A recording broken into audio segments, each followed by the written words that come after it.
Parlons aujourd'hui des maraudeurs, et plus particulièrement de leur scolarité à Poudlard. Les maraudeurs sont quatre élèves bien connus de la saga Harry Potter, puisqu'ils étaient Peter Pettigrew, Remus Lupin, Sirius Black et James Potter.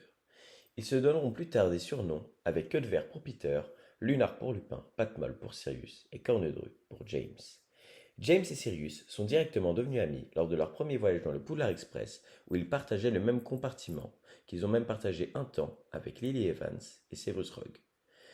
Rémus Lupin, qui n'était même pas sûr d'être à Poudlard dû à sa condition de loup-garou, est quant à lui devenu leur ami un peu plus tard. C'est aussi Rémus qui suggérera d'intégrer Peter à leur bande.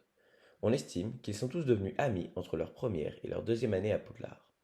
James et Sirius étaient les deux élèves les plus brillants, possédant des facilités que même le professeur McGonagall reconnaîtra. Rémus était quant à lui très heureux de faire partie d'une bande d'amis et un travailleur sérieux et discret. Peter, lui, était plutôt un élève moyen et se contentait d'admirer James et Sirius, étant heureux de faire partie de la bande des plus talentueux élèves de Poudlard. Les maraudeurs aimaient énormément faire des blagues, un peu à l'instar de Fred et George. Ils faisaient énormément rire Madame Rosmerta, mais cela se traduisait par énormément d'heures de retenue, où James et Sirius utilisaient un miroir à double sens afin de pouvoir discuter. Cependant, ils pouvaient aussi se montrer méprisables, notamment leur harcèlement envers Severus Rogue, qui bien que réciproque, n'est pas à cautionner. James et Sirius étaient les leaders de ce mouvement. Remus n'osait pas intervenir de peur de perdre ses amis. Peter se complaisait dans cette atmosphère et aimait voir Rogue être tourmenté. Une blague faite par Sirius à Rogue a même failli le tuer. Albus Dumbledore, alors directeur, donnera l'insigne de préfet à Lupin afin qu'il essaie de contrôler ses amis. Cependant, il n'osera pas s'interposer entre ses amis et Rogue. Étant brillants, James et Sirius découvriront que Lupin est un loup-garou remarquant ses disparitions tous les soirs de pleine lune.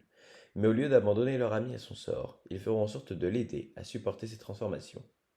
Peter, James et Sirius feront alors en sorte de devenir des animali, c'est-à-dire avoir la capacité de se transformer en animal selon leur volonté.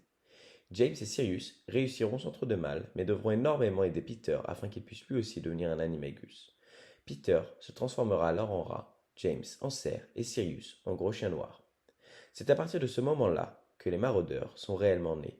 Tous les soirs de pleine lune, Queudver allait appuyer sur le tronc du seul cogneur, ce qui l'immobilisait pour permettre à Sirius et James d'entrer. Puis, ils allaient se balader dans Poudlard et ses environs comme Préolard. C'est comme ça qu'ils créeront la carte du maraudeur, car personne n'a plus eu l'occasion qu'eux de se balader dans l'enceinte du château. Ils se feront confisquer la carte du maraudeur par Argus Rusard, mais n'essaieront pas de la récupérer, connaissant déjà tous les coins et recoins du château. Les maraudeurs étaient un groupe apprécié par la plupart et auront réussi leur mission la plus importante à Poudlard: aider les maniganceurs de mauvais coups.